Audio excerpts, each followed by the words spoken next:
This one goes to the mother for selling your kids for money to an organ harvesting company. Let me rephrase that. Selling your kids to an organ harvesting company. It is understandable that Mrs. Graves didn't love their children. Ashley and Andrew weren't the best kids. They often got into trouble in school, never listened to their parents, killed a child. They weren't the best kids, that's quite obvious. With that money, she bought a big house with a garden. However, the amount of greed you have to sell your own children's organs for a mid-house that doesn't even have a second floor is quite a big L.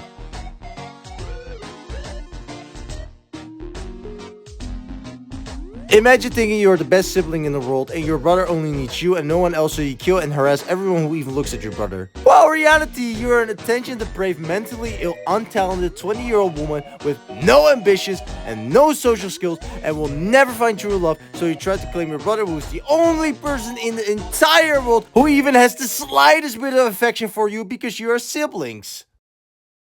I'm going to die now.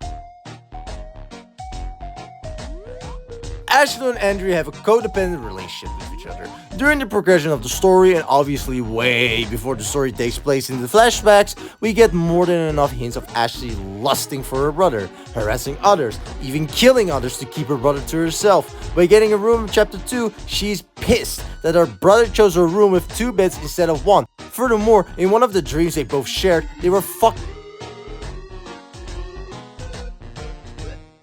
There are 2 people who we know who Andrew had a bond with. Julia and the random kid on the milk box. Ashley was clearly envious of the fact that Julia was fucking Andrew. So she sent her 127 threatening voicemails in an attempt to make her break up with Andrew, which eventually worked. The random kid on the milk box was actually a good friend of Julia who later befriended Andrew and had a crush on Andrew too, which Ashley obviously didn't like as well, so she locked her up in a box until she died of suffocation. How can you be so envious as an 8-year-old kid that you kill another kid for liking your dumbass brother, who is also a kid? So after killing Nina, Ashley kept emotionally manipulating Andrew into loving her more and more and more until he was dependent on her, so no one could take him away from her. And I know at least a handful of you viewers wish that was you. I don't think we need to stay too long on this one since they both ate a human.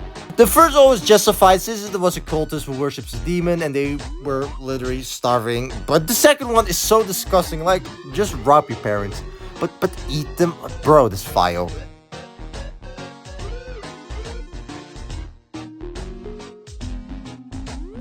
Sending 127 trending voicemails, beating and abusing your brother multiple times. Not a single person who knows Ashley had good interactions with her. Seems like Ashley fights everyone she sees. Quite obvious. This woman is not stable, and everyone who talks to her dies.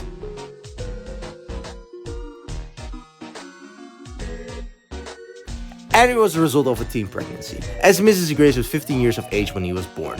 He and his sister were neglected as children by their parents and was forced to raise his sister alone. The problem is clear. As a parent, you have the responsibility to raise your child. What baffles me is that not even 2 years later, Mrs. Grace made another child. Bro, you are 17! Did you not learn from your mistakes?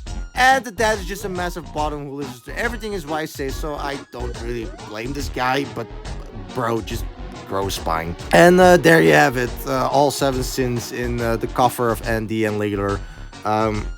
Like and subscribe, I guess, or don't, because this video sucks ass.